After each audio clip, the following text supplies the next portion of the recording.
Good afternoon, everybody, and happy Martin Luther King Jr. Day, and welcome into another episode of Capitol View. I'm Brad Locke, online editor with the Daily Journal, joined again by Bobby Harrison, our Capitol Bureau reporter, and this is a weekly webcast we're doing during this current legislative session, checking in with Bobby and getting updates on the goings-on down there in Jackson as their legislators are meeting again starting this month. Longer than normal session with coming off an election year, so 125 days. So we're going to be doing this for several more weeks. Bobby, welcome back. How's it going? All right, we waiting for the legislature to return for the week. They're supposed to convene at 4:00 this afternoon. The House and the Senate. Well, Bobby, let's go ahead and knock out real quick just the inauguration last week. Governor Phil Bryant sworn in for his second term. I guess that kind of all went as expected. Anything to note about that? It went off without a hitch. It was, 4 years ago, the governor had to move his inauguration inside because of the potential of bad weather. But it was a brisk day, but not a cloud in the sky. Very comfortable out there. It was a pretty day for inauguration. The governor's speech was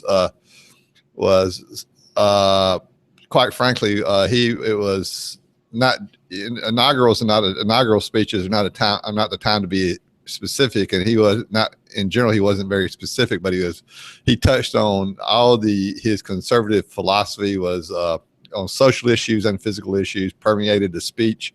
And it was a clarion call, if you would, for his conservative philosophy, whether it be on gun against gun control, pro anti-abortion, school choice. He touched on all the sort of hot button issues. Other than he didn't talk about the flag, or some people wanted him to talk about the need for additional money for roads and bridges. He didn't talk about that either. But then again, as I said, inaugural is generally not specific, but he was very painting a broad brush in his conservative tilts and the way he wants that to go during his next 4-year term.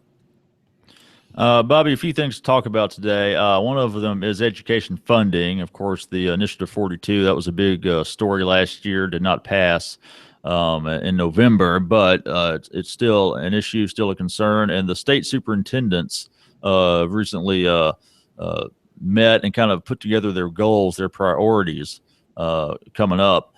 And the Mississippi Adequate Education Program, not really something they're emphasizing. I guess the question is, why that de-emphasis? Well, I think they're just trying a little different tack, Brad. The Mississippi Association of Superintendents, Mississippi Association of Superintendents didn't meet last week and announced their legislative priorities, and they centered around student achievement.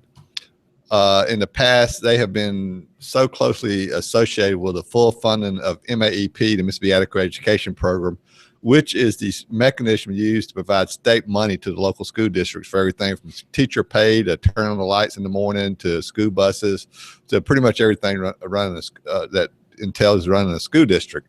And it's been underfunded about $1.7 billion since 2008. And in the recent years, they've pretty much really focused on that full funding of the MAEP during the legislative session. And this year, that was not one of their written legislative priorities, but I think it's just kind of they're changing tack, but they're saying, you know what, we want to emphasize is student achievement, but then they go on to say to reach that student achievement, we need more money. And where that money comes through MAEP or through special earmarks, they say they don't care, but the priority, they say, is more money for everything from reading coaches in elementary schools to enhanced pre-K to additional programs to attract teachers to rural areas, especially in the Delta, where they had trouble attracting teachers. So, I mean, a lot of their priorities will take more money, and they say if you fully fund MAEP, it'll be easier to do those things. But if you don't fully fund MAEP, we still need that money in some shape, form, or fashion to do the things we need to do to improve student achievement. So I guess they're looking for alternative avenues for getting that money. Are there some options they're going through there? Well, I mean, if you provide more money to teachers, that's incorporated to the MAEP formula, but they could put expand pre-K, if you will, or add reading coaches in the elementary schools and do that outside the MAEP formula, which would still, they say, achieve their goal of more money for education to improve student achievement, which they say has always been their priority goal. It's just kind of that priority's kind of been lost because there's been so much attention focused on MAEP funding. Be interesting to see what happens there. Going to be an ongoing issue, education funding for sure. Let's move on to these election challenges in the House and the Senate, one in each. We talked a little bit about it last week, Bobby. Just kind of curious where we are. Maybe if we're getting any closer to a resolution on those. Yeah. Matter of fact, I think there's probably going to be a final vote in. Special committee has been set up in the House and the Senate to handle their own election challenges. The Constitution gives the legislature, each chamber, the authority to handle their election challenges instead of the state court system. So I think that in the Senate, the special committee will vote this afternoon when they come into session at 4, and the Senate will recess, and the special committee will vote on whether to seat Bob Deeren, who at least on election night won the most votes in this district down in Southwest Mississippi, to see Bob Deeren or the incumbent Melanie Sojourner. They're both a Republican. I mean, they're both from Natchez. Sojourner's a Republican, Deeren's a Democrat, and that resolution could come, or is likely to come, as early as this afternoon. Over in the House, there's an election challenge in a district down in the what I call what's known as the Piney Woods, Brad. If you're from Mississippi, that's Smith County, Jasper County, Raleigh area, Jones County. This district, Bo Eaton of Taylorfield, the incumbent, and Mark Tullis, the challenger from Raleigh. They both finished tied, and Bo Eaton drew the right straw to win the seat. They had a draw, and now Tullis is challenging, saying that some of those votes that Eaton got shouldn't have counted, and that election challenge is likely to be resolved this week too, maybe as early as Tuesday, but it won't be today. The committee may vote as early as Tuesday, and then the House could vote Tuesday or Wednesday, Thursday probably at the latest.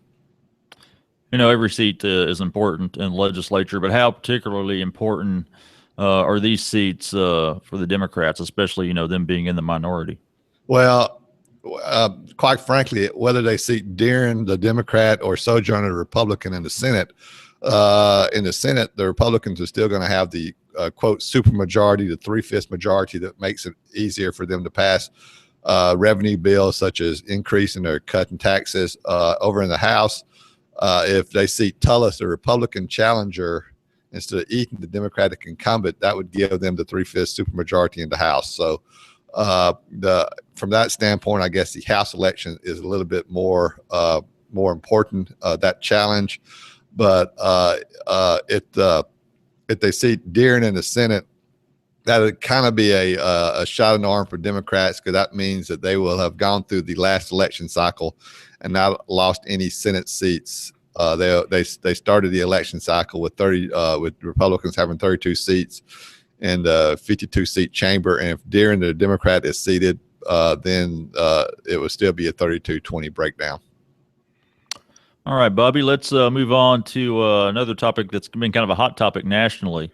Had the big Powerball jackpot was awarded last week, $1.6 billion jackpot, 3 different people with winning tickets. And you had a lot of people from Mississippi crossing state lines to buy some tickets. And, it's kind of brought to light the fact that Mississippi doesn't have a lottery, of course, one of just 6 states in the union not to have a lottery. So we're going to, maybe nothing will happen, but we're at least going to see a little bit of discussion about this down there in Jackson.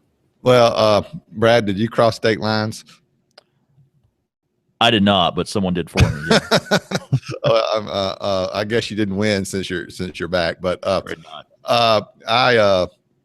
I suspect that, the lieutenant governor and the governor, and I'm sure the speaker are all opposed to to establishing the lottery in Mississippi. So it's not going to happen. But there has been talk down here. There's bills filed every session to enact a lottery in Mississippi. As you said, we're one of 6 states that do not have one. And the record Powerball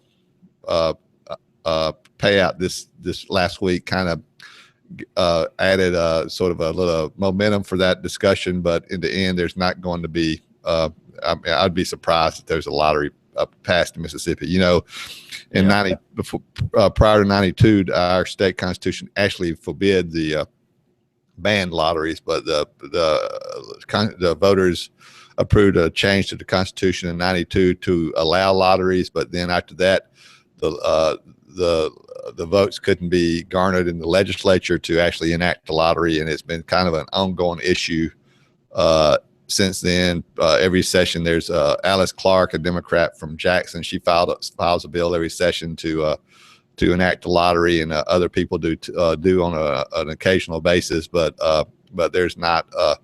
The sort of the saying goes that the religious groups such as the Mississippi Baptist Association and some groups like that are actually opposed, and then on the top of that, the casinos that have a foothold in Mississippi now that they didn't have in the early prior to when the statewide vote to remove the ban on the lottery occurred in 92, that the casinos didn't have such a strong foothold in the state, but now they do. And they're also opposed to the lottery because the money, the casinos feel that if people playing the lottery, that's disposable income that could be coming to them. So they're opposed to it for that reason. So it's not likely that a lottery is going to happen anytime soon in Mississippi. All right, Bobby, let's do this new segment we do every week now. 3 things you're going to tell us about: impact legislation, impact legislator, and the strangest thing to happen this past week. So another way to look at how things are going on down there the past few days. First, what would be I know they're not doing much legislating, but what do you got for impact legislation this week? Well, until the House and Senate presiding officers, the Speaker in the House and Lieutenant Governor in the Senate appoints committee chairs, there's really not much legislation being filed yet. Well, it's not being members are putting their request for the staff to file to draft legislation, but there's not much filed yet. So I would have to say at this point in time, the impact legislation would just be the legislation that was filed to create the special committees to hear those 2 election challenges. And at that point, that's not very. The outcome of that will be impactful. So that at this point in time, that would be my impact legislation. But your impact legislator, who's making some waves down there? Well, at this point in time, I would have to just say in the Senate, Terry Burton, Republican from Newton, is chairing the Special Elections Committee in the Senate. And Mark Baker, Republican from Rankin County, is doing the same in the House. So, and they carry a lot of weight with those 2 committees. So as far as who's going to be seated, and that's kind of where all eyes are right now in the legislative process. So I'd say Mark Baker in the House and Terry Burton in the Senate, who are the 2 chairs of those special election committees, would be the impact legislators. And finally, we know strange things can happen in politics and state government. So what's the kind of oddball occurrence you've witnessed this past week? Well, go back to the inauguration, Brad. It was, I don't know if it got much attention, but as I said, it went off without a hitch. It was a very serious occasion, a lot of pomp and circumstance. And at the very end, the Irish Catholic priest from church in Hattiesburg got up to doing a benediction. Before he did that, he asked everyone to pray for him that he would win the lotto, the Powerball lotto. So that was my most unusual moment, and it got a big laugh, even though I think even from the governor who opposes the lottery. Well, I think a lot of people were praying to win the Powerball jackpot, Bobby. Hey, man. He would have done a lot of good things with it. Oh, I'm sure he would have, no doubt. All of us would have, Bobby. Well, hey, that's it for this edition of Capitol View. Thank you all for tuning in. If you missed any of it, watch the replay at djournal.com. We'll keep it up on the website. If y'all want to follow Bobby on Twitter, keep up with what's happening in Jackson, it's at Bobby Harrison 9, the number 9. And we will be back next Monday. We're going to do this again every Monday during this current legislative term. So, Bobby, get back at it. Enjoy the rest of your day. Thank you. Thank you. Bye-bye.